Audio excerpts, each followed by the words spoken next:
Saison 1, les incohérences de Monsieur Mèche Frédéric, auteur Lucie Auvard.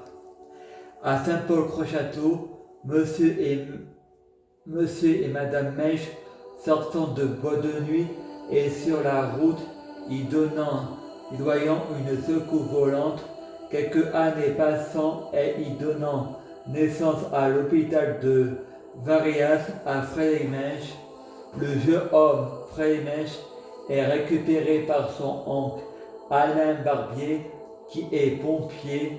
Mon oncle me fait monter dans le camion de pompiers et essayer le casque. Nous partons le week-end à Marseille voir ma tante Ludivine Chabot avec ma famille. Ma tante Ludivine Chabot a essayé de me donner le lait avec le biberon. Je tombe des escaliers, ensuite je vais à l'hôpital, je me réveille à Toulignan où je suis dans un appartement avec mon père et ma mère et où les barreaux du lit sont verts et pour ouvrir le portail, il faut une clé automatique qui ouvre le portail automatique. Après je vais chez ma tante Nicole Varenne à Toulignan, je joue à des jouets pendant que ma mère donnait naissance à Stéphanie Mèche. Après, quelques mois plus tard, Frédéric va à l'école de Toulignan. À la fin de la récré, Frédéric, au lieu de retourner à l'école, continue à jouer au bac à sable. La maîtresse l'appelle pour regarder des diapositives de Disney, Ross et Rookie. Le lendemain, Frédéric se bagarre avec Adamon et lui crève les yeux. Ensuite, il change de classe et va à l'école à Grignan, s'intéresse, il retourne chez ses parents, il regarde Tintin et le Club Dorothée à la télé. Son père lui offre tous les Tintins en BD. Ensuite, il va dormir. Cécile Noguès et Guillaume Noguès viennent en rendre visite à la famille. Le lendemain, Frédéric et Guillaume Noguès retournant à la même école ensemble. Un jour à l'école, il y a eu une simulation incendie. Frédéric a pris le briquet de son père. Son père ouvre le coffre. Frédéric met le briquet dedans pour le reprendre et mettre le feu. Et le feu n'a pas lieu car Frédéric a été contrôlé par son père. Son oncle Alain Barbier est mort. Frédéric arrive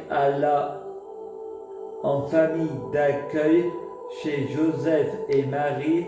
Il fait connaissance avec les deux jumeaux Castor et Paulus et ils font visiter le lieu où vit le cheval Tornado. Et Frédéric, avant de se coucher, libère le cheval. Joseph râle et ne sait pas que c'est Frédéric.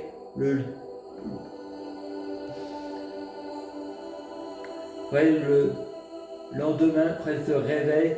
Il est l'heure de prendre la douche. Joseph le lave.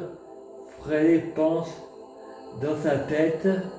Ensuite, Frédéric va au foyer et joue à Mario Bros sur la Nintendo.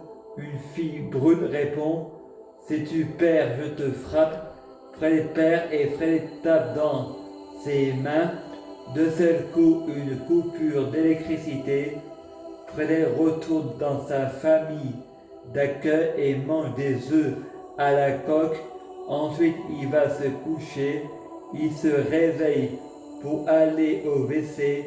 Joseph arrive en voyant toutes les lampes allumées et l'engueule. Frédéric le lendemain se réveille avec le nez en sang.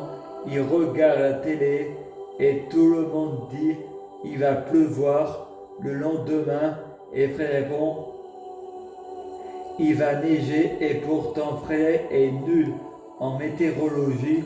Le lendemain, il neige, il joue au bonhomme de neige dans le bac à sable et voit les œufs. Après, Joseph va au jardin, voit un serpent et donne un coup de fourche. Après, en été, Fred va à la piscine dans son rêve. Le flic, un ami de la famille d'accueil. Si tu parles, je te tue. Je te jette dans la piscine avec les enceintes. Fred va au foyer à Aubenas et il y a une petite copine. Ils sont dans le camion. Ils sont sur le trajet de la route avec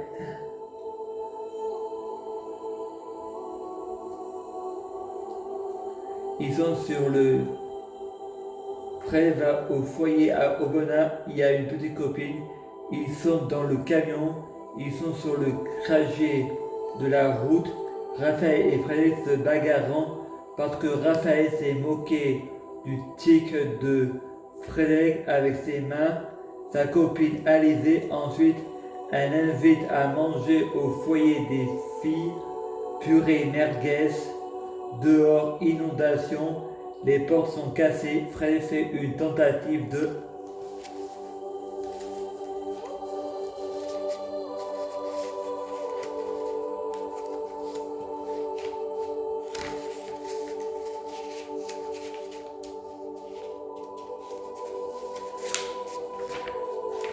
à suivre. C'est une rediffusion. Elle est censurée celle-là. Pour ça, j'ai pas mis tout.